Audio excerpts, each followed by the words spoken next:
بسم اللہ الرحمن الرحیم رب یسر ولا تعسر واتمم بالخیر۔ محترم ناظرین و سامعین، چوتھی حدیث جہل حدیث میں سے امام خمینی علیہ الرحمہ کی لکھی ہوئی کتاب 40 احادیث پر مشتمل، ہر حدیث کی وہ علیحدہ سے شرح دیتے ہیں۔ ہم چوتھی حدیث پڑھ رہے ہیں، مختصراً تکبر کا متعلق ہے، بڑائی غرور کا متعلق ہے، گھمنڈ کے متعلق ہے۔ حضرت امام جعفر صادق علیہ السلام سے وارد ہوئی ہے یہ حدیث۔ امام علیہ السلام سے سائل پوچھتے ہیں کہ سألت ابا عبداللہ علیہ السلام عن ادنى الالحاد۔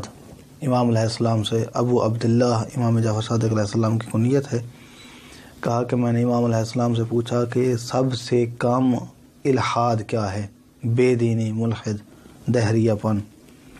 فقال الکبر ادناہ، سب سے کم مرتبہ الحاد کا تکبر ہے، تکبر سب سے کم مرتبہ ہے۔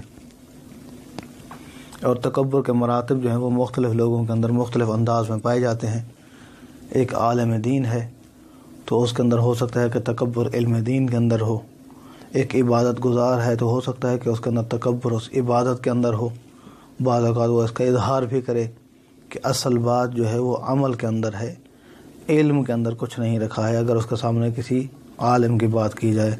اور بہت سارے ایسے عالم کے جو اپنے اپنے میدان کے اندر عالم ہیں، جو ریاضی دان ہے، جو سائنسدان ہے، وہ تکبر کرتا ہے اپنے علم کے اندر اور باقی دیگر علوم کو حقیر اور گھٹیا سمجھتا ہے بعض اوقات۔ اور مختلف زندگی کے شعبوں کے اندر یہ تکبر کی بیماری موجود ہے۔ قیامت کے دن روایات کے اندر ملتا ہے کہ جو بندہ متکبر ہوگا، اللہ کی ذات اسے ایک چھوٹے سے ذرے کی صورت میں محشور کرے گی۔ بعض روایات کہتی ہیں کہ وہ چیونٹی کی شکل میں محشور ہوگا اور لوگوں کے قدموں تلے وہ آ رہا ہوگا۔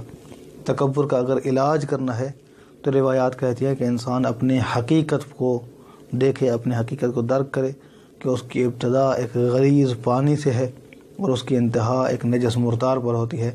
تو جو ان دو نجاستوں کے درمیان ہے، خباثتوں کے درمیان ہے، اسے تکبر زیب نہیں دیتا ہے۔ دعا ہے کہ اللہ کی ذات ہمیں اس بیماری سے محفوظ فرمائے۔ اپنا بہت سارا خیال رکھیے گا۔ والسلام علیکم۔